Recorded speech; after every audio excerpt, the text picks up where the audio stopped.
Hi friends, welcome to Prabhas kitchen. இன்றைக்கி ஒரு சூப்பரான பருப்புருண்டை குழம்பு எப்படி செய்கிறதுன்னு பார்க்கலாம்.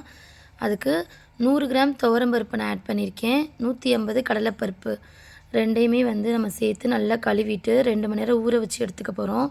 இதோட பாருங்கள், நான் சாப்பாட்டு அரிசி 1 டேபிள் ஸ்பூன் ஆட் பண்ணியிருக்கேன்.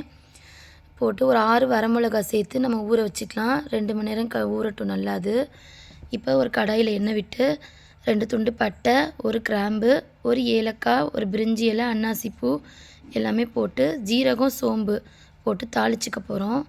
நல்லா தாளித்து விட்டுட்டு வெங்காயம் ஆட் பண்ணிக்க போகிறேன்.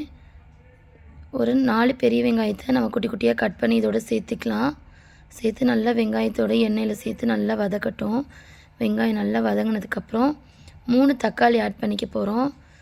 தக்காளி நான் நல்லா பையனாக கட் பண்ணி வச்சுருக்கேன். அதை இதோடு சேர்த்து நல்லா வெங்காயம் தக்காளி நல்லா வதங்கி வரட்டும். நல்லா வதங்கினதுக்கப்புறம் கொஞ்சோண்டு மஞ்சள் தூள் ஆட் பண்ணிக்கலாம். இப்போ வெங்காயம் தக்காளி வதங்கிறதுக்கு கொஞ்சமாக உப்பு சேர்த்துக்கிறேன். சேர்த்து நல்லா வதக்கி விட்டுட்டு கொஞ்சம் மஞ்சள் தூள், 1 டேபிள் ஸ்பூன் மிளகாய்த்தூள், 3 டேபிள் ஸ்பூன் குழம்பு மிளகாய்த்தூள் நான் ஆட் பண்ணிக்கிறேன். எல்லாம் சேர்த்து நல்லா அந்த எண்ணெயிலே கலந்து விட்டுட்டு ஒரு 5 மினிட்ஸ் கழித்து தேவையான அளவு தண்ணி ஊற்றிடலாம்.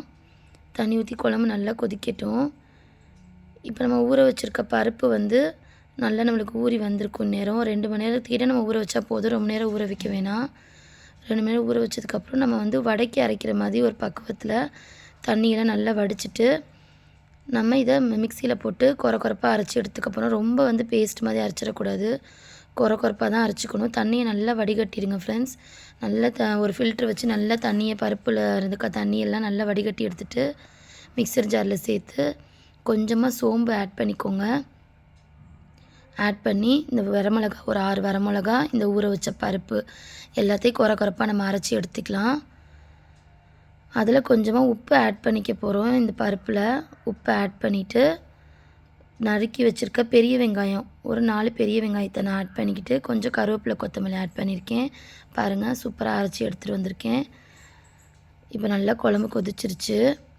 இந்த ஸ்டேஜில் நம்ம தேங்காய் ஒரு அரை மூடி தேங்காய் எடுத்து நான் இதோட சேர்த்து அரைச்சி சேர்த்துக்க போகிறேன் பேஸ்ட்டாக. தேங்காயில் கொஞ்சமாக சோம்பு நான் ஆட் பண்ணி இந்த பேஸ்ட்டு அரைச்சிருக்கேன். ஒரு சின்ன டேபிள் ஸ்பூனில் சோம்பு ஆட் பண்ணி தேங்காயோடு சேர்த்து அரைச்சிக்கோங்க. இந்த குழம்புக்கு ரொம்ப டேஸ்ட்டும் ஒரு மனம் நல்லாயிருக்கும், ஃப்ளேவர் சூப்பராக கிடைக்கும்.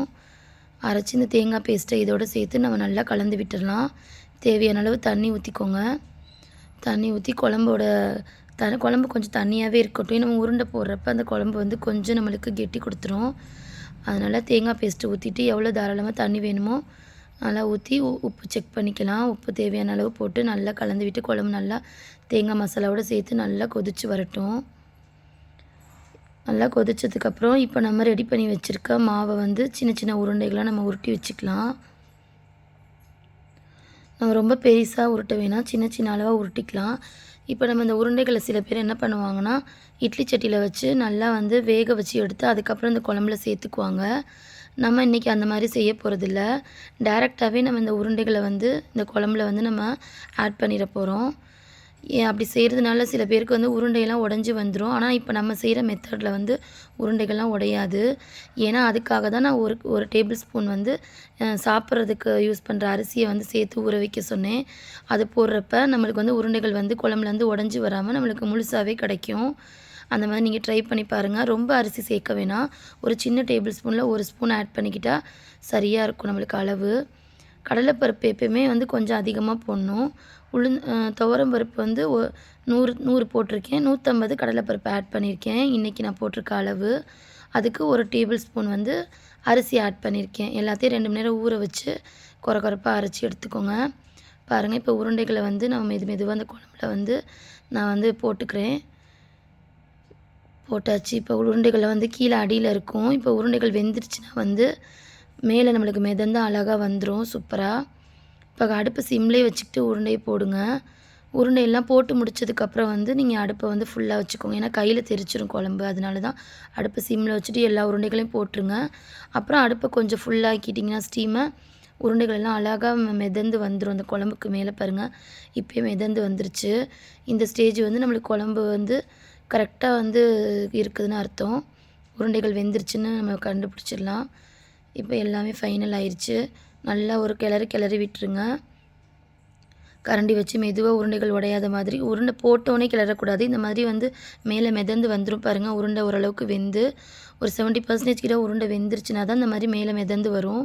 வெந்ததுக்கப்புறம் நம்ம கரண்டி வச்சு நல்லா எல்லா பக்கட்டும் குழம்பு கலக்கி விட்டுட்டு நம்ம உருண்டைகள் எடுத்து பார்த்தோன்னா சூப்பராக நம்மளுக்கு வெந்து வந்துருச்சு பாருங்கள். எண்ணெயெலாம் நல்லா பிரிஞ்சு சூப்பராக நம்மளுக்கு உருண்டை குழம்பு ரெடி ஆயிடுச்சு. நம்ம இட்லி சட்டியில் போட்டு வேக வச்சு அது தனியாக இது மேலே போட்டு அதுக்கப்புறம் குழம்பு கொதிக்க வைக்கிறப்ப உருண்டை ரொம்ப ஹார்டாக இருக்கும். ஆனால் இந்த மாதிரி நீங்கள் குழம்புல டேரெக்டாக நம்ம உருண்டையை போடுறப்ப ரொம்ப சாஃப்டாகவே உருண்டை நம்மளுக்கு டேஸ்ட்டாகவும் இருக்கும், சாஃப்டாக இருக்கும்.